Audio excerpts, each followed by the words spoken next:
From the naked investor to the skeptical investor, John Reynolds has seen it all. In fact, The Skeptical Investor is the name of the title of John's latest book. Welcome, John. Hey, good to be here, John. So what is the difference between a naked investor and a skeptical investor? Well, I suppose a wardrobe, but no, a skeptical investor is an extension of what I said in The Naked Investor. The Naked Investor was written primarily to alert Canadians, especially RRSP investors, to the fact that they were on their own if their financial advisor or their brokerage made a major error in their investment, and as well as to talk about the little tricks of the trade, so to speak. The skeptical investor really grew out of the financial mess that we still find ourselves in. We're still reverberating from that began in late 2007, of course, crashed as of March 2008, and saw a lot of RSP investors in their 50s and 60s getting close to the time when they're going to need those funds, saw these people lose sleep, among other things, because their RSP values had dropped dramatically. We have to deal with that in the future. That's what the book's all about. Now, of course, it's a bit similar to the bubbles, bumpings, and bankers. Bubbles, bankers, and bailouts. Got to get the B's in there.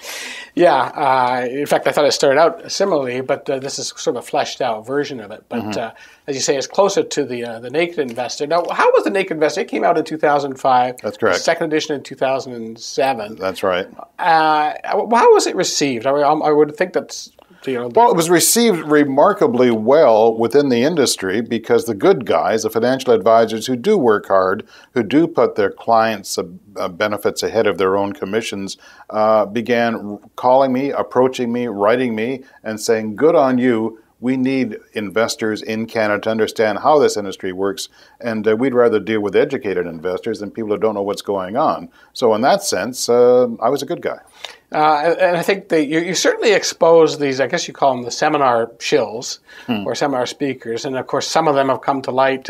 We've seen all the fraudsters. But fraud is a big theme of both the books. Yes, they are because, John, what we have is the situation in Canada where people primarily in their 40s, 50s, and 60s control somewhere between $500 and $600 billion in RSP assets. And as soon as you get that much money in the hands of people who generally are not as aware of how to deal with it as they should be, you get the folks on the side nibbling away at it, and then you get other people such as Earl Jones and the U.S. Bernie Madoffs who jump in and start gobbling it up as quickly as they can. That's another factor of the book too. We've got to stay aware of the frauds that are available to people who aren't as educated about how to deal with these investments as they should be. The phrase that comes to mind, and I've used it in columns, is tainted advice. How would you describe that? I mean, to me, it's a sacrilege to present yourself as dispensing, neutral, objective advice for the good of somebody when, in fact, you're destroying their wealth. Well, they're destroying the wealth of their clients when they sell their clients products that are unsuitable, inefficient, much too costly, and are essentially, to sum it up, are more in the interests of the advisor or the broker or the salesperson than of the client. We've often used the analogy, that is the people in this end of the industry, that would you trust a doctor who received his or her income primarily from the pharmaceutical manufacturers in return for the prescriptions they write? How much are you going to really trust that prescription a doctor writes it? Listen, that's the way the industry makes their money. They make their money from the commissions, from the products they are telling you are in your best interest. Sometimes it's true. Unfortunately, too often it's not.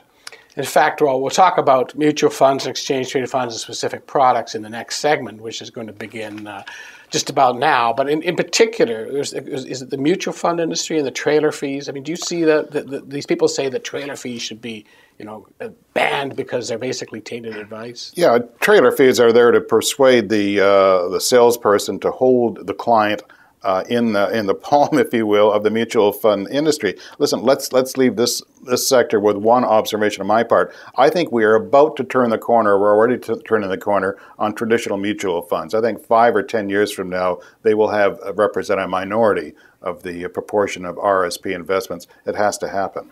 Assuming investors do succeed in becoming truly skeptical. Well, truly skeptical and a little more educated. Well, thanks to you and other people like yourself, we're trying to do so. Let's hope so. Thanks, John Reynolds, the author of The Skeptical Investor.